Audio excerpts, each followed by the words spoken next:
కాకినాడ జిల్లా ప్రతిపాడు నియోజకవర్గం OBC reservation కల్పించాలంటూ రాష్ట్ర తూర్పు కాపు కార్పొరేషన్ డైరెక్టర్ మూది నారాయణ స్వామి టీడీపీ నాయకులు బోదిరెడ్డి గోపి ఆధ్వర్యంలో భారీ ర్యాలీగా టీడీపీ పార్టీ కార్యాలయానికి తరలి వెళ్లారు.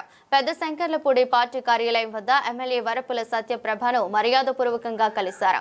ఏలేశ్వరం పట్టణ తూర్పు కాపులకు ఓబీసీ రిజర్వేషన్ కల్పించాలంటూ పట్టణ తూర్పు సంఘ నాయకుల సమక్షంలో ఎమ్మెల్యే సత్యప్రభకు వినతి పత్రాన్ని అందజేశారు. తూర్పు కాపు సంక్షేమ కమ్యూనిటీ భవనాన్ని నిర్మించాలని విజ్ఞప్తి చేశారు.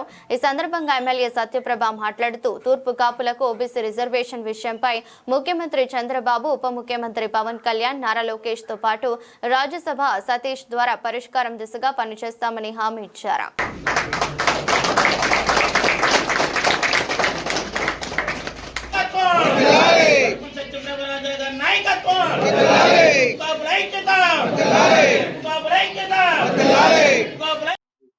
అందరికీ నమస్కారం.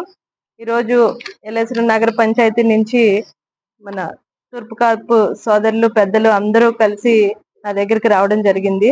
ఏదైతే వారు ఎన్నో ఏళ్ళుగా ఈ రిజర్వేషన్ సంబంధించి ఓబీసీ రిజర్వేషన్ సర్టిఫికెట్స్ గురించి వారికి ఉన్న సమస్య, దాని వల్ల వారు ఫేస్ చేస్తున్న ఇబ్బందుల్ని నాకు చెప్పడం జరిగింది. అంతేకాదు ఈ నగర పంచాయతీలో ఈ కమ్యూనిటీకి సంబంధించి వారందరూ కూర్చుని ఏమన్నా మాట్లాడుకోవడానికైనా, ఏదైనా కార్యక్రమం చేసుకోవడానికైనా మా తరపున మాకు ఒక కమ్యూనిటీ హాల్ లేదమ్మా ఇప్పటి వరకు అని కూడా నాకు చెప్పడం జరిగింది. ఏదైతే మొట్టమొదటిగా ఈ ఓబీసీ దాని గురించి ఖచ్చితంగా నేను వారికి ఒక మాట ఇవ్వడం జరిగింది. ఏంటంటే దాన్ని తప్పకుండా రేపు అసెంబ్లీలో దీనికి సంబంధించిన ఈ ఓబీసీ సర్టిఫికెట్ సంబంధించిన ఇబ్బందుల గురించి అసెంబ్లీలో గలం విప్పుతాను. అదే కాదు, మన గౌరవ ముఖ్యమంత్రి వర్యుల దగ్గరికి, దానికి సంబంధించిన మంత్రివర్యుల దగ్గరికి అందరికీ కూడా ఈ సమస్యను నేను ప్రత్యేకంగా స్వయంగా వెళ్ళి వారికి ఈ సమస్యను వివరించి దాన్ని ఈ సర్వీస్ ఇబ్బందిని, దాన్ని సొల్యూషన్ దాన్ని ఎలా చేయాలన్నది ముఖ్యమంత్రి వర్యుల సలహా తీసుకుని దాన్ని ముందుకు తీసుకెళ్లడం జరుగుతుంది.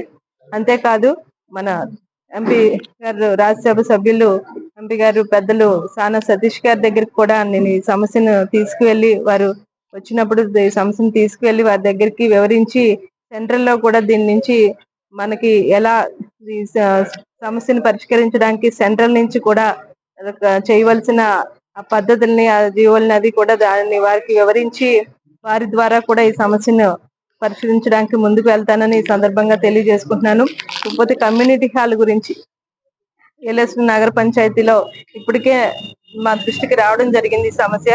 దానికి సంబంధించి అక్కడ కమ్యూనిటీ హాల్ కి సంబంధించి ఒక స్థలాన్ని అన్నది ముందుగా ఎక్కడ వీలుగా ఉందో అది అంతా చూసుకుని ఆ స్థలాన్ని కేటాయించి ఈ రాబోయే కాలంలో ఈ సమస్యను కూడా కమ్యూనిటీ హాల్ తప్పకుండా ఏర్పాటు చేస్తానని చెప్పి ఈ సందర్భంగా తెలియజేసుకుంటూ మరొకసారి వారందరికీ కూడా ధన్యవాదాలు తెలియజేసుకుంటూ సెలవు తీసుకుంటాను.